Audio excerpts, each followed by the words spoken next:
Welcome into another edition of the Extra Point. I'm KSN Sports Director Zach Martin. I'm being joined with Julia Labino once again. And KU, they're the only collegiate team in action this week. But more of the news is off the field. Jalen Daniels, injured, not severely injured. We don't know the whole thing. You've been kind of diving in a little bit deeper to this than me. So kind of what do we know right now? Yeah, well, as of now, Jalen Daniels just tweeted, not too long ago, responding to the report saying that he is out for the season or expected to be out for the season with a grade 3 right shoulder injury. He responded saying, well, that's news to me. Not good. So everyone's kind of a bit confused. Even players are kind of saying that, well, that's not true either. I don't think he is going to play against Oklahoma. Lance Leipold did say he is, doubtful. He hasn't really been practicing. He's day to day, so I don't think he will play against Oklahoma. I think that will be all Jason Bean time right there. Yeah, and I feel like we're not going to try speculating a whole lot on this show, but kind of that's all we can do right now. We do not know what's going on. We do know a separated shoulder, though.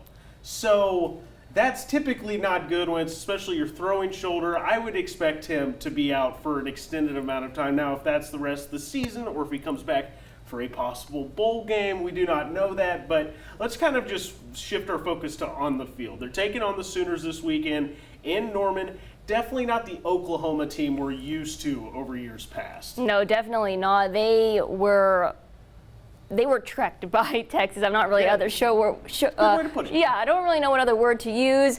Their defense has been really bad so far this season.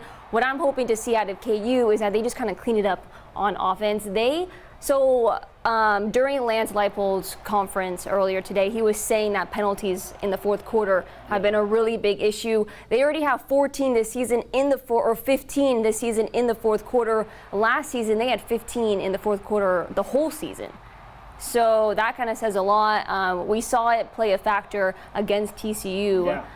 So I'm sure this week they're going to try to clean that up. Yeah, and it was an issue against Duke too. They ended up getting the win, but there were a couple. It could have been very costly penalties at the end of that Duke game. One team that also dominated the Sooners earlier this year was K-State. I mean, they rolled into Norman in a night game, took down the Sooners. They were ready. They were ready for it. Yeah, and that's kind of where I'm going to change a little bit. Almost feel like it's bad timing that they've got the bye week right now because it feels like they are rolling. They're getting a lot of things going. I almost don't know if you want to cut off the momentum right now. You know what I'm saying? Yeah, I kind of agree. They are coming off a pretty gritty win over Iowa State at 10-9, final score.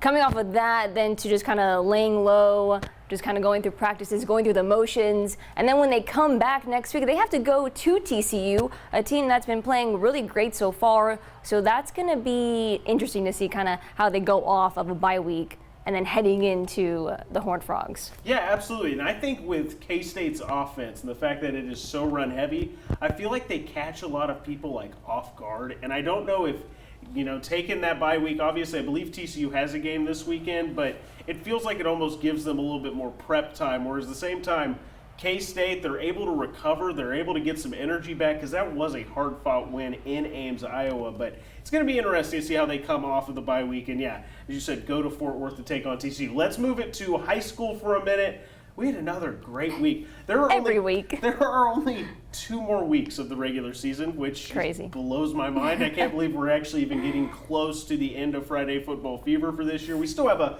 few more weeks, so we do go a couple weeks into the playoffs. But what team from this past week really impressed you? I'm going to go with the Maize Eagles. I was at that game against Derby, and it was just insane. I'm just kind of really happy for them as well. They wanted that win at Panther Stadium for so long, and for head coach Gary Guzman to get that, I saw him kind of break down his team, and he was almost fighting emotions. He didn't want to get too emotional. I was just really impressed how they kind of came back in that second half. They were down 34-21, I believe, and then just to come back out, score a touchdown right away, and really fight in that fourth quarter to get the 1-point win. I was really impressed. Yeah, no, completely agree. I mean, 52-51, another instant classic. Last year, it was, 40-40 or 51 or 41-42 last year? Yes. And I believe the year before it was It was 30, another 1-point game. Yeah, it was 31. So these teams going back. So, I mean, I understand why Coach Guzman would be emotional after that win because it was a huge win for the program, especially since Derby beat them last year.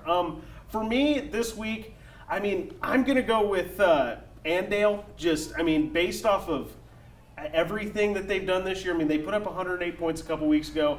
Last week, they dominated Wichita Collegiate. Now, I have been hearing that Wichita Collegiate was battling some injuries in that game, but, I mean, it was two undefeated teams, and Andale just destroyed one of the better 3A teams in the entire area. I was really impressed with them. It sets up for a very good rivalry game coming up this next week as they take on Cheney, which those schools only a few miles apart. I was able to go talk to those coaches about that game. It seems like it's going to be a really fun matchup. But Andale, they just run the ball so well, but they can actually pass a little bit, and that makes them even more dangerous. As for this upcoming week, what kind of matchup is the one that's kind of catching your eye right now? I am excited to see Hutch go up against Mays.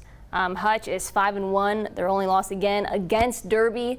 I'm kind of excited to see. This is going to be, another big test for them. They haven't really been challenged since the Derby game, so I'm kind of excited to see how they respond going to Mays, facing an offense, like Avery Johnson and all the weapons that he has. Yeah, no, for sure. Mine, as I was just talking about, I think it's going to be the Andale-Cheney game. You haven't had a chance to see Andale in person yet. I saw them last year, so I actually haven't seen them this year either.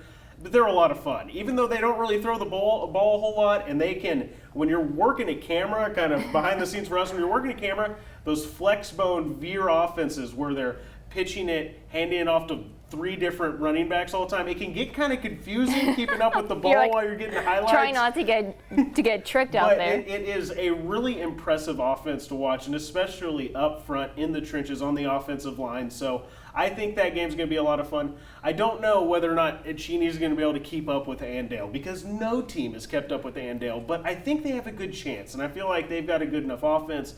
They throw the ball well enough.